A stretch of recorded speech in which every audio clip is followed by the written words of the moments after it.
I can almost promise you I know what happened here. So this car on the left, this white car, is just driving straight, and this truck right here is trying to get over, not paying attention. The white car has to avert their attention on the traffic ahead and then focus on the truck trying to get over. In doing so, they completely forget that traffic is stopping, causing the white car to go full into an SUV. Now, this is the classic accident where people call our office all the time and they go, I rear-ended somebody, but it wasn't my fault. I was simply just trying to avoid a car trying to merge into my lane. Unfortunately, that really doesn't matter. But certainly, as a defensive driver, you need to be aware of all of your surroundings, not just your side, but the front as well. You have to remember that as a driver, it is foreseeable that cars stop. You don't know why they're going to stop, but it's foreseeable that they do stop. You know, you always have to maintain a safe distance from your two cars. All right. Why did the white SUV stop? If we go up here, there doesn't appear to be any traffic.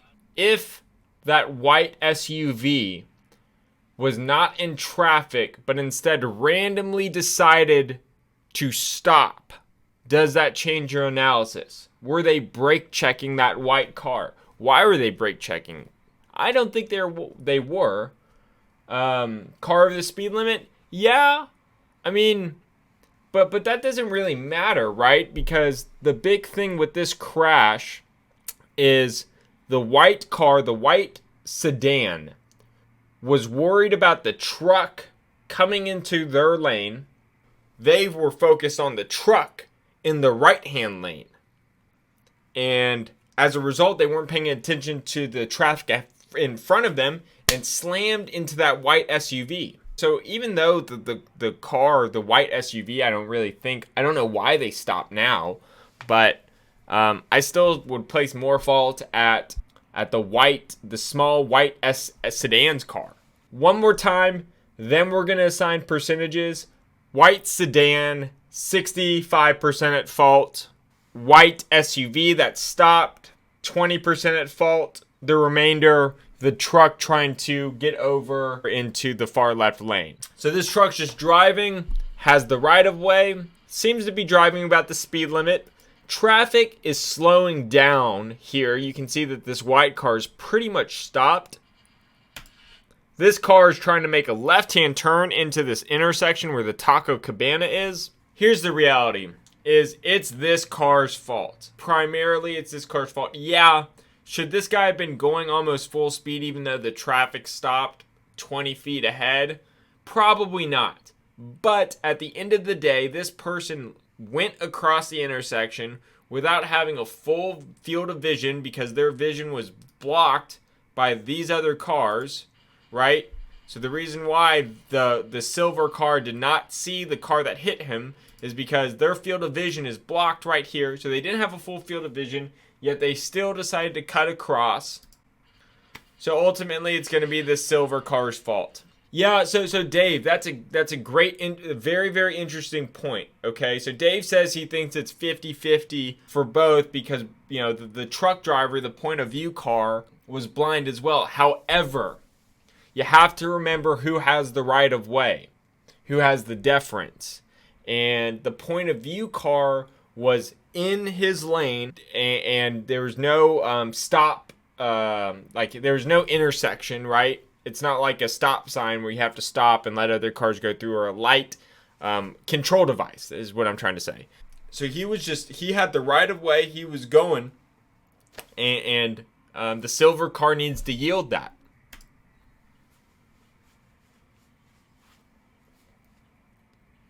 Yellow goes across. But then again, and this is what maybe I've failed to analyze this, it is a yield. Oh, this changes. This is a game changer. This is a game changer on my fault. This is totally my fault at the beginning of this analysis. Okay? So this guy's not making a protected left. So this guy is also... So they're both... All right, here's the deal. We don't even need to watch anymore. I'm going to go back to the chat. We know what's going on. Both their faults. Left-hand turn guy, and sorry chat, I didn't see, you guys already pointed this out. I don't have the ability to see the chat and watch the YouTube videos today because my other screen's working. It's a disaster. Here's the deal. The left-hand turn lane guy had a yield. The other guy was going straight. They both went into the intersection at the same time. They were both trying to make the end of a yellow light, is what happened. So then it becomes a question of right-of-way, right? Who had the right-of-way? And if you're making a left-hand yield turn, you don't have the right-of-way. It's in the word yield. So this guy cut, trying to make the light. The other guy was totally speeding. Totally speeding, but he was going straight. So, it's kind of both of their faults, right? But you guys, Dave and B-Rop are saying 50-50. I tend to not go 50-50 for a lot of things. You gotta draw the line. Someone's got to be more at fault than the other, right? Let's watch it one more time, and then let's see. All right, the more I see it, it's the point of view car's fault. So I'm going 65% at fault, point of view car, 35% at fault, the speeder. All right, next accident. Here we go, stop sign. This is the first thing I noticed. Look, it's a four-way stop. We have a stop sign on top right, stop sign straight ahead. Presumably, it's going to be the exact same thing, right?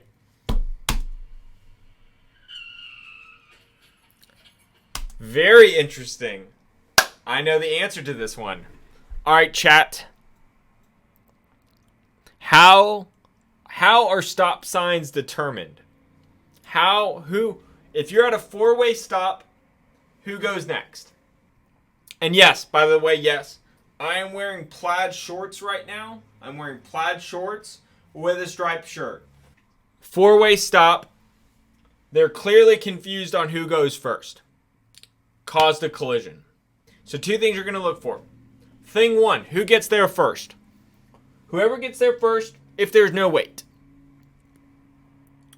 Whoever gets there first gets to go ahead. If there's a wait, then you go in a counterclockwise order, right? So like everybody's looking to their left. In this case, we don't know the full facts. We don't know who got there first. We don't know how long they were waiting. However, they were waiting for another car to get through the intersection. So that gives maybe circumstantial evidence that they were waiting, meaning it would be the left car's turn to go rather than the point of view car. So I'm going to put more fault at the point of view car.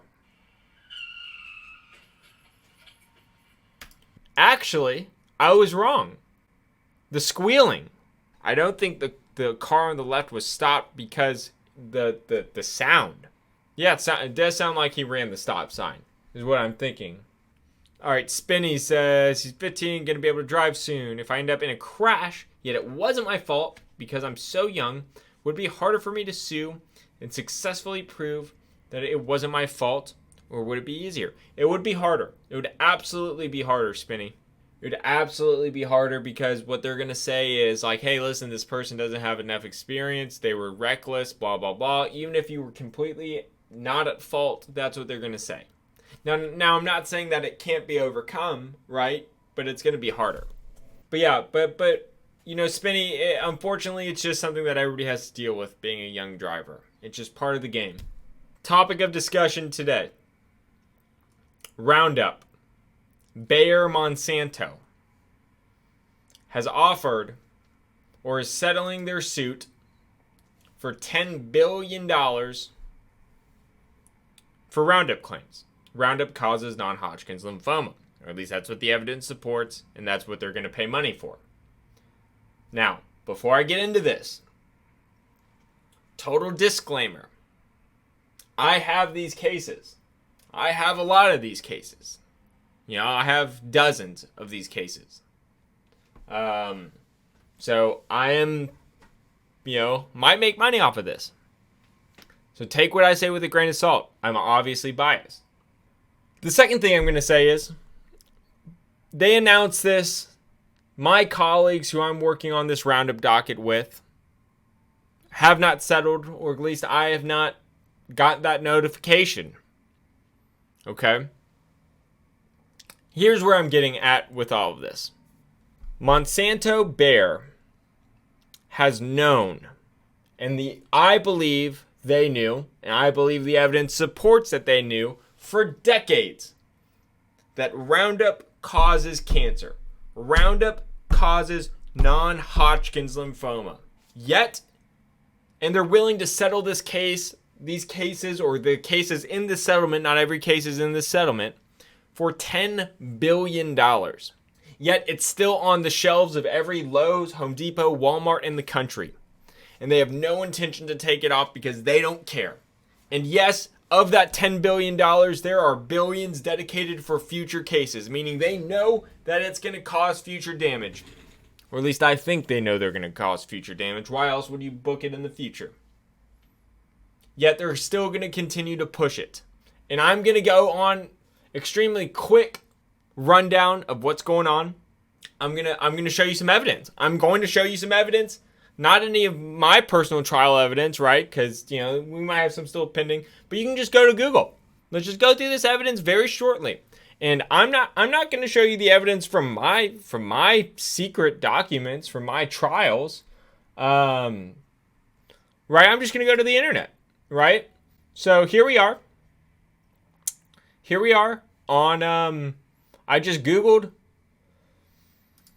I literally went to Google and I typed $2 billion Monsanto Roundup case, right? Went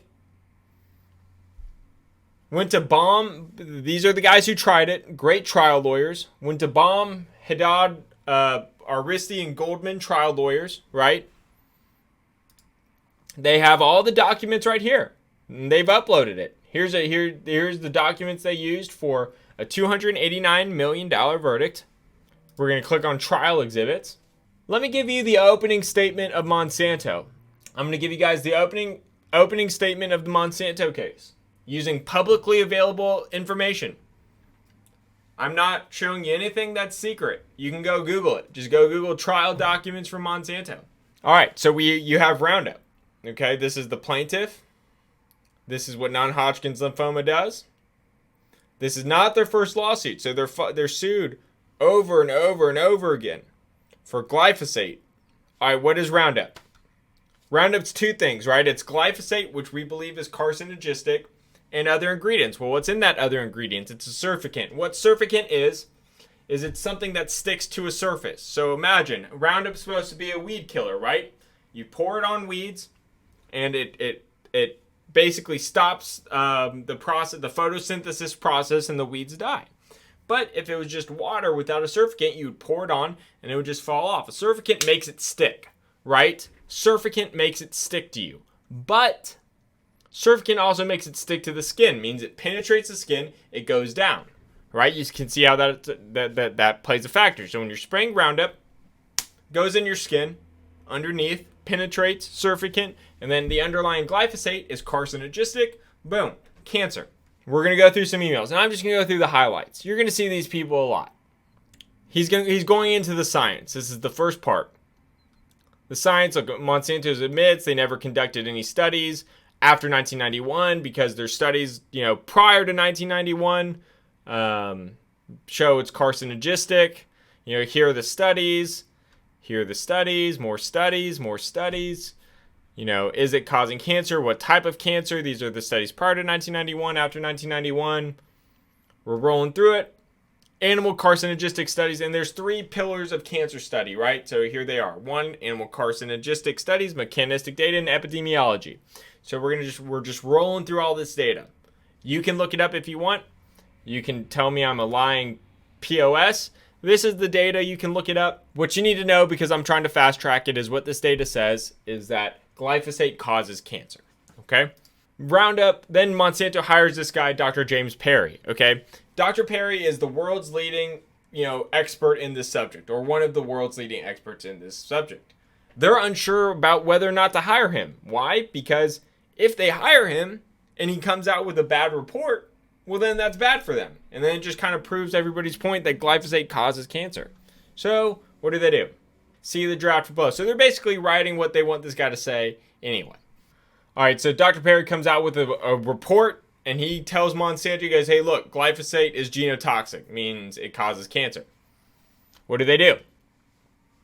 Well, they decide to give him more data. Turn it around, more data. Boom. Maybe because, they're thinking maybe if we give him more data, he'll come out with a more favorable result. Comes out with the second report. What happens? Glyphosate is carcinogenic. That's worse for them. So here, look, he writes a report. Here's the emails. We simply aren't going to do the studies that Perry suggests. Right here, bottom right, highlighted for you. Admission 2. Monsanto never submits Dr. Perry's reports to the EPA. Boom. They admitted that. Fantastic. All right, so then what do they do instead of Dr. Perry's report, right? What are they going to do? They're going to hire somebody to ghostwrite, meaning Monsanto is going to ghostwrite a paper, and they're just going to pay some scientists to slap their name on it. That's all they're going to do. Why? There's not going to be any science to it. It's just going to be ghostwriting. Because why have actual truth and science behind it when you could just pay someone to lie for you? So they don't care what it says. They don't care that it hurts people. They don't care about the data. What they care about is it not being found. So if that's not circumstantial evidence that they know that non-Hodgkin's lymphoma is caused by exposure to Roundup, I don't know what it is. All right, chat. It was real. It was fun. Good stuff. We'll be back at it tomorrow with some more fun stuff.